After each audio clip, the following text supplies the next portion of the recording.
நேரம் முடிந்துவிட்டது. ஏன் இந்த அவையில் கேள்விகளுக்கு பஞ்சமா அல்லது கேள்வி கேட்பவர்களுக்கு பஞ்சமா? ஒரு பேச்சை மன்னா, உன்னிடம் சுலபமான கேள்விகள் 100 கேட்கட்டுமா அல்லது கடினமான கேள்வி ஒன்றே ஒன்று கேட்கட்டுமா? 100 கேள்விகளும் சுலபம் என்று தாங்களே சொல்லிவிட்டீர்கள். பிறகு அதற்கு கடினமான அந்த ஒரு கேள்வியே கேளுங்கள், அதற்கு மட்டும் நான் பதில் சொல்கிறேன். கோழியிலிருந்து முட்டை வந்ததா இல்லை முட்டையிலிருந்து கோழி வந்ததா? அமைச்சரே, இந்த கேள்வியை போன மாதம் நான் உங்களிடம் கேட்டபோது இதற்கு விடையே இல்லை என்று சொன்னீங்களே. அது போன மாதம் மன்னா. என்ன தடுமாற்றம்? கோழியிலிருந்து முட்டை வந்ததா முட்டையிலிருந்து கோழி வந்ததா? எது முதல்? முட்டையிலிருந்து கோழியில் இருந்துதான் முட்டை வந்தது. அப்படி என்றால் கோழி எங்கிருந்து வந்தது? மன்னிக்க வேண்டும், தாங்கள் என்னிடம் கேட்பதாக சொன்னது ஒரே ஒரு கடினமான கேள்வி. அதற்கு நான் பதிலளித்து விட்டேன்.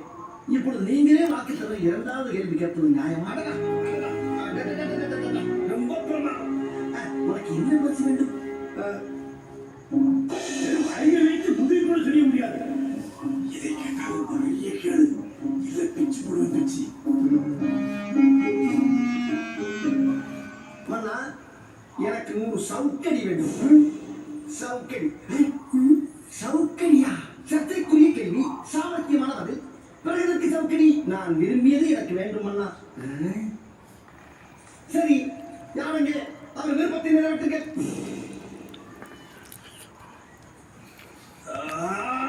மன்னா, ஒரு சிறிய வேண்டுகோள். இந்த சவுக்கடி பரிசை ஏதோ இங்கு நிற்கிறார் தலைமை காவலர், அவருக்கே கொடுத்து விடுங்கள். என்ன உளறுகிறாய்? உளரவில்லை மன்னா. என்னை உள்ளே அனுமதிக்க வேண்டும் என்றால் முதல் கேள்விக்கு நான் வாங்கும் பரிசில் அவருக்கு பாதி தர வேண்டும் என்று உத்தரவு போட்டார்.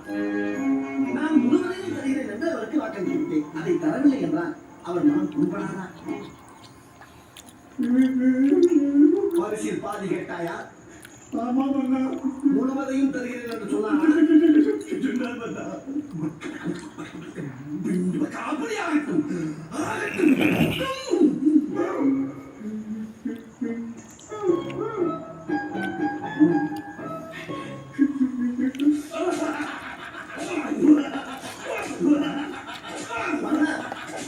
இவர் சாட்டை பிடிப்பதில் கொஞ்சம் போட்டி விடுகிறார். ஆகையால் எப்படி அடிக்க வேண்டும் என்று அடித்து காட்ட எனக்கு அனுமதி வேண்டும் அண்ணா. ஐயா,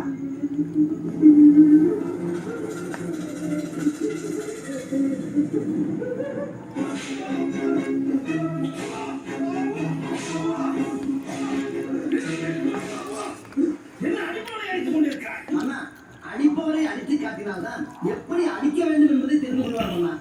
அப்படியா? சரி, நடக்கட்டும். நன்றி மன்னா.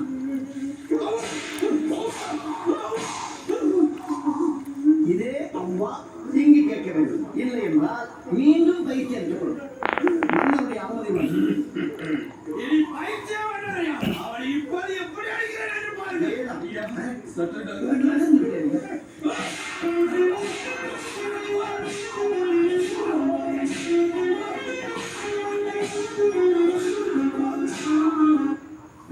எனக்கு தெலுங்கு, தமிழ், கன்னடம், துளு, மலையாளம், மராட்டி, சமஸ்கிருதம் ஆகிய 7 மொழிகள் தெரியும். இதில் எது எனது தாய்மொழி என்று உன்னால் கண்டுபிடிக்க முடியுமா?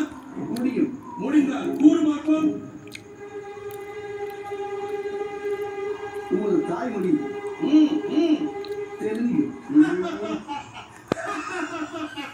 சிக்கிக்கொள்ள மன்னா, என் தாய்மொழி தமிழ்தான் என்பதை தாங்களும் அறிவி இந்த அவையோரும் அறிவார்கள். என்ன போட்டியாக? முதல் கேள்விக்கு சாமர்த்தியமான பதில் புரிய நீ இந்த கேள்வி சரிந்து விட்டாய். இல்லை மன்னா, உறுதியாக சொல்கிறேன், இவருடைய தாய்மொழி தெலுங்குதான். இல்லை மன்னா, தமிழ்தான். தெலுங்குதான். தமிழ்தான். தெலுங்குதான். தமிழ். தெலுங்கு. தமிழ். தெலுங்கு.